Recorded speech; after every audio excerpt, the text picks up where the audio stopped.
പ്രിയപ്പെട്ട സുഹൃത്തുക്കളെ, ഞാനിപ്പോൾ മീഡിയ വണ്ണിന്റെ ഒരു ചർച്ച എന്റെ ശ്രദ്ധയിൽപ്പെട്ടു.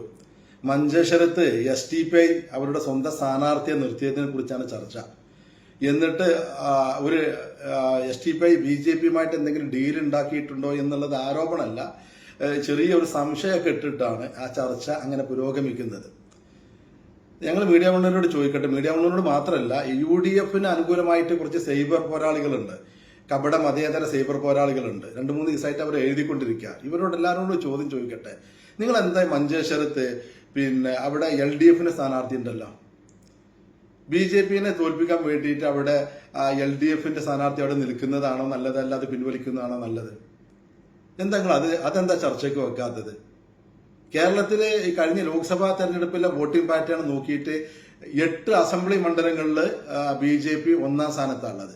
ഈ 8 അസംബ്ലി മണ്ഡലങ്ങളിലും കോൺഗ്രസ് ഏതാണ്ട് 3-ാം സ്ഥാനത്താണ് ഉള്ളത്. തൊട്ടടുത്ത് നിൽക്കുന്നത് LDF സ്ഥാനാർത്ഥികളാണ്. എന്നിട്ടും 3-ാം സ്ഥാനത്തുള്ള കോൺഗ്രസ് അവിടെ മത്സരിക്കുന്ന കോൺഗ്രസിനെ UDFന്റെ ഘടകകക്ഷി എന്നുള്ളവർക്ക് മുസ്ലിം ലീഗ് ഈ മണ്ഡലങ്ങൾ മുഴുവൻ അവർ സപ്പോർട്ട് ചെയ്യുന്നു. ഇത് BJPനെ സഹായിക്കാനാണോ? BJPയുടെ പരാജയത്തിന് എന്തെങ്കിലും ഒരു സാധ്യത ആ തെരഞ്ഞെടുപ്പ് കൊണ്ട് ഉണ്ടാവുക? ഇതൊന്നും എന്താ നിങ്ങൾ ചർച്ചയ്ക്ക് വെക്കാതെ വളരെ കുറഞ്ഞ വോട്ടിംഗ് ശതമാനമുള്ള ഒരു പാർട്ടി മത്സരിക്കുന്നത് മാത്രം വലിയ ചർച്ചയാക്കി കൊണ്ടുവരുന്നത് എന്തിന്റെ ഉദ്ദേശത്തിലാണ്? ഇന്ന് ഇതൊക്കെ ചർച്ചയ്ക്ക് വെക്കാം. അതിന് നിങ്ങൾക്ക് വയ്യ. ഞങ്ങൾ ഒരു മാസം മുമ്പിട്ട് ഈ പാർട്ടി മഞ്ചേശ്വരത്ത് മത്സരിക്കണം എന്നുള്ള ഈ പാർട്ടിയുടെ സെക്രട്ടേറിയറ്റും സ്റ്റേറ്റ് കമ്മിറ്റിയും കേന്ദ്ര കമ്മിറ്റി അനുവാദത്തോട് കൂടിയിട്ട് ഏകകണ്ഠമായിട്ട് എടുത്ത തീരുമാനമാണ്. ഈ തീരുമാനം എടുക്കുന്നതിന്റെ പശ്ചാത്തലമുണ്ട്. കാരണം ഒരു മാസം മുമ്പ് ഈ പാർട്ടി പറഞ്ഞിട്ടുണ്ട്, ഞങ്ങൾ കേരളത്തിലെ മീഡിയകൾ മുമ്പിൽ പറഞ്ഞതാണ്, പത്രസമ്മേളനം നടത്തിയിട്ട് ഞങ്ങൾ പറഞ്ഞിട്ടുണ്ട്, കേരളത്തില് BJPക്ക് സാധ്യത പറയുന്ന സ്ഥലങ്ങളിൽ നിങ്ങൾ ചുരുങ്ങിയത് മഞ്ചേശ്വരത്തും നേമത്തും എങ്കിലും നിങ്ങൾ നിങ്ങളുടെ സ്ഥാനാർത്ഥികളെ പരസ്പരം, ഇത് രണ്ടും വിജയിച്ചത് നമുക്കറിയാലോ. ഒരു സ്ഥലത്ത് CPM ആണ് വിജയിച്ചിട്ടുള്ളത്, ഒരു സ്ഥലത്ത് മുസ്ലിം ലീഗാണ് UDFന്റെ ഘടകകക്ഷി എന്നുള്ളത് വിജയിച്ചിട്ടുള്ളത്. ഇതെല്ലാവർക്കും അറിയാം. അപ്പൊ അതുകൊണ്ട് ഇവിടെ നിങ്ങൾ ഇങ്ങനെ പരസ്പരം മത്സരിക്കരുത്, BJPക്ക് സാധ്യത കൂടുക എന്നൊക്കെ പറയുന്നുണ്ട്. അത് പറഞ്ഞതിന്റെ അടിസ്ഥാനത്തിൽ ഞങ്ങൾ പത്രസമ്മേളനം വിളിച്ചിട്ട് പറഞ്ഞു, നിങ്ങൾ കേരളത്തിന് പുറത്ത് തമിഴ്നാട്ടിൽ അതാ മുസ്ലിം ലീഗും CPMഉം കോൺഗ്രസും DMK ഒക്കെ ഒറ്റ മുന്നണിയിലല്ലേ, മഹാരാഷ്ട്രയിലല്ലേ, ഏതെല്ലാം ഒരുപാട് സംസ്ഥാനങ്ങൾ ഇന്ത്യ മുന്നണി ആയിട്ടല്ലെങ്കിൽ മത്സരിക്കുന്നത്. കേരളത്തിൽ വരുമ്പോൾ മാത്രം നിങ്ങൾക്ക് എന്താ BJP വിരുദ്ധത ഇല്ലാത്തത്? ചുരുങ്ങിയത് ഞങ്ങൾ 140 മണ്ഡലത്തില് ഈ 2 മണ്ഡലമെങ്കിലും, 138 മണ്ഡലം അവിടെ നിൽക്കട്ടെ, ബാക്കി ഈ 2 മണ്ഡലത്തിലെങ്കിലും നിങ്ങൾക്കൊന്ന് പരസ്പരം അഡ്ജസ്റ്റ് ചെയ്തിട്ട് നേമത്ത് UDFന്റെ സ്ഥാനാർത്ഥിയെ പിൻവലിക്കുക, മഞ്ചേശ്വരത്ത് LDF സ്ഥാനാർത്ഥിയെ പിൻവലിക്കുക എന്നുള്ളൊരു പ്രപ്പോസൽ ഞങ്ങൾ വെച്ചതല്ലേ. നിങ്ങൾ ആരെങ്കിലും അത് കേട്ടോ, സ്വീകരിച്ചോ? എന്നിട്ടിപ്പോ ഞങ്ങൾക്കാണ് നിങ്ങൾ ഈ ഉപദേശങ്ങളൊക്കെ തരും. ഞങ്ങൾ പറഞ്ഞല്ലോ, ഇനി ഇത് അവിടെ നിൽക്കട്ടെ, നിങ്ങൾ മഞ്ചേശ്വരം അവിടെ നിൽക്കട്ടെ. നേമത്ത് എന്താ സ്ഥിതി? നേമത്ത് കഴിഞ്ഞ പ്രാവശ്യം നിങ്ങൾ സുരേന്ദ്രൻ വന്നാൽ അസംബ്ലിയിൽ വന്ന പ്രശ്നം നടന്നു. അപ്പോൾ BJPയുടെ സംസ്ഥാന പ്രസിഡന്റ് രാജീവ് ചന്ദ്രശേഖരൻ അസംബ്ലിയിൽ വന്ന പ്രശ്നമൊന്നുമില്ല. അദ്ദേഹം മത്സരിക്കുന്ന നേമത്ത് എന്താ സ്ഥിതി? നേമത്ത് കഴിഞ്ഞ വോട്ടിംഗ് പാറ്റേൺ എന്താ? അവിടെ കഴിഞ്ഞ പ്രാവശ്യം മത്സരിച്ച കുമ്മന രാജശേഖരൻ വാങ്ങിയത് 50,856 വോട്ടാണ്. അവിടെ വിജയിച്ച B ശിവൻകുട്ടി വാങ്ങിയത് 54,452 വോട്ടാണ്. അതായത് 3,596 വോട്ടിന്റെ നേരിയ ഒരു ഭൂരിപക്ഷത്തിലാണ് ശിവൻകുട്ടി അവിടെ ജയിച്ചു നിൽക്കുന്നത്, അല്ലെങ്കിൽ BJP പരാജയപ്പെട്ട് നിൽക്കുന്നത്. അത് ആ 3,596 വോട്ടും കൂടി വാങ്ങിയാൽ BJP അവിടെ വിജയിക്കും. നിങ്ങൾ UDFന്റെ സ്ഥാനാർത്ഥി K മുരളീധരന് കിട്ടിയ വോട്ട് എത്ര? 35,532 വോട്ട്. നിങ്ങൾ എന്തിനാ വോട്ട് വാങ്ങുന്നത്? അവിടെ ആരെ സഹായിക്കാനാണ്? നിങ്ങൾ 3-ാം സ്ഥാനത്താണുള്ളത്, നിങ്ങൾ അതൊന്ന് പിൻവലിക്കുന്ന, അങ്ങനെ ഒരു അഡ്ജസ്റ്റ് ചെയ്യുന്ന അത് ചെയ്യാൻ പറ്റുമോ? ലീഗിന് ധൈര്യമുണ്ടോ? നേമത്തൊന്ന് പ്രഖ്യാപിക്കാൻ പറ്റും, ഞങ്ങളുടെ വോട്ട് മുസ്ലിം സമുദായത്തിന്റെ പ്രശ്നമാണ്, ഞങ്ങളുടെ വോട്ട് ഞങ്ങൾ നേമത്ത് തൊട്ടടുത്ത സ്ഥാനാർത്ഥി LDFനാണെന്ന് പറയാൻ പറ്റും? ഈ 35,532 വോട്ടിൽ ലീഗിന് ഒരു 8,000 വോട്ട് ലീഗിന് ഉണ്ടാവില്ല. എത്ര സേഫാണെന്നാൽ അവിടെ രാജീവ് ചന്ദ്രശേഖരൻ വിജയിക്കൂലല്ലോ. ലീഗ് അങ്ങനെ തീരുമാനം എടുക്കുന്നുണ്ടോ? ഈ മീഡിയ വണ്ണിന്റെ പാർട്ടിക്കാരുണ്ടല്ലോ, ഇപ്പൊ ഇന്നലെ പ്രഖ്യാപിച്ചാൽ അവര് ഞങ്ങൾ സംസ്ഥാനത്തെ ഈ അസംബ്ലി തെരഞ്ഞെടുപ്പിൽ മൊത്തം സീറ്റിലും ഞങ്ങൾ UDFനെ പിന്തുണക്കാന്നുള്ളത്. മീഡിയ വണ്ണിന്റെ പാർട്ടിക്കാർക്ക് ഇന്നലെ നേമത്ത് എന്താ തീരുമാനം?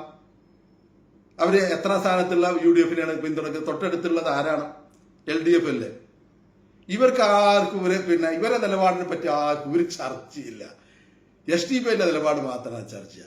ഞങ്ങൾ ഒരു മാസം മുമ്പ് ഈ പ്രപ്പോസൽ കേരളത്തിന് മുമ്പിൽ ഈ രണ്ട് മുന്നണിക്ക് മുമ്പിൽ വെച്ചതാണ്. നിങ്ങൾ ഇതിൽ തീരുമാനം എടുക്കണമെന്ന് പറഞ്ഞിട്ട് രണ്ട് കൂട്ടർ അത് കാണാതെ എന്നിട്ട് ഈ സമുദായത്തെ, മുസ്ലിം സമുദായത്തെ ഇങ്ങനെ പേടിപ്പിക്കുക കാലാകാലം. BJP വരും എന്ന് പറഞ്ഞിട്ട് നിങ്ങൾ മുസ്ലിം സമുദായത്തിന് ഈ കേരളത്തിലെ പിന്നോക്ക വിഭാഗങ്ങൾക്ക് അനുകൂലമായ എന്തെങ്കിലും നിലപാട് വെച്ചിട്ട് നിങ്ങൾ വോട്ട് ചോദിക്കും. BJP പേടിയൊക്കെ അവിടെ നിൽക്കട്ടെ. നിങ്ങൾ നരേന്ദ്ര കമ്മീഷൻ റിപ്പോർട്ട് പ്രകാരമുള്ള ബാക്ക്ലോഗ് കേരളത്തിൽ നികത്തുന്നുള്ള ഒരു പ്രപ്പോസൽ നിങ്ങൾക്ക് വെക്കാൻ പറ്റും. നമുക്കപ്പോൾ ആലോചിക്കാം. അല്ലെങ്കിൽ നിങ്ങൾക്ക് ഈ പറയുന്ന റൊട്ടേഷൻ സംവരണത്തിലുണ്ടായിട്ടുള്ള അട്ടിമറി അത് നിങ്ങൾക്ക് അത് തിരിച്ച് ഞങ്ങൾ കൊണ്ടുവരും. ഇങ്ങനെ ഒരു സംവരണത്തിലുള്ള ഈ നഷ്ടം ഇനി മുസ്ലിം സമുദായത്തിനും മറ്റു പിന്നോക്ക വിഭാഗങ്ങൾക്കും ഉണ്ടാവില്ല എന്നുള്ള പ്രകടനപത്രത്തിൽ അങ്ങനെ ഉറപ്പുവരാൻ പറ്റും നിങ്ങൾക്ക്? അറ്റ്ലീസ്റ്റ് മുസ്ലിം ലീഗിന് മലപ്പുറം ജില്ല ഒന്ന് വിഭജിക്കുന്നുള്ള ഒരു പ്രപ്പോസൽ പ്രകടനപത്രികയിൽ വെക്കാൻ പറ്റും. അങ്ങനെ എന്തെങ്കിലും ഒരു പോസിറ്റീവായ ഒരു കാര്യം പറയാതെ കാലാകാലം നെഗറ്റീവായിട്ട് നിങ്ങൾ BJP വരാതിരിക്കാൻ BJP-നെ പേടിപ്പിച്ചിട്ട് ഈ സമുദായം നിങ്ങൾ എത്ര കാലം ഇങ്ങനെ കൊണ്ടു നടക്കും? ഞങ്ങളെ സംബന്ധിച്ചിടത്തോളം ഒരു പാർട്ടി എന്നുള്ളതൊക്കെ ഞങ്ങൾക്ക് യാതൊരു പേടിയും BJP വരുന്നതിന് ഞങ്ങൾക്കില്ല. കാരണം ഈ കേരളം, കർണാടക, തമിഴ്നാട് കഴിഞ്ഞാൽ ബാക്കി ഈ പാർട്ടി മത്സരിക്കുന്ന ബാക്കി 18 സ്റ്റേറ്റിൽ ഈ പാർട്ടി ഇന്ത്യയിൽ പ്രവർത്തിക്കുന്നുണ്ട്. അതിൽ ഏതാണ്ട് ബംഗാളും കൂടി കഴിഞ്ഞാൽ ബാക്കിയുള്ള 10, 13, 14 സ്റ്റേറ്റ് ഭരിക്കുന്ന BJP-യാണ്. അവിടെ ഈ പാർട്ടി അന്തസ്സായിട്ട് പ്രവർത്തിക്കുന്നുണ്ട്. ഇതേ കേരളത്തിലുള്ള ഇതേ നിലപാട് തന്നെ ഉയർത്തിപ്പിടിച്ചുകൊണ്ട് ഞങ്ങൾ അവിടെയൊക്കെ പ്രവർത്തിച്ചുകൊണ്ടിരിക്കുന്നുണ്ട്. ഈ BJP ഭരിക്കുന്ന സംസ്ഥാനത്ത്, രാജസ്ഥാനിലും UP-യിലൊക്കെ തന്നെ.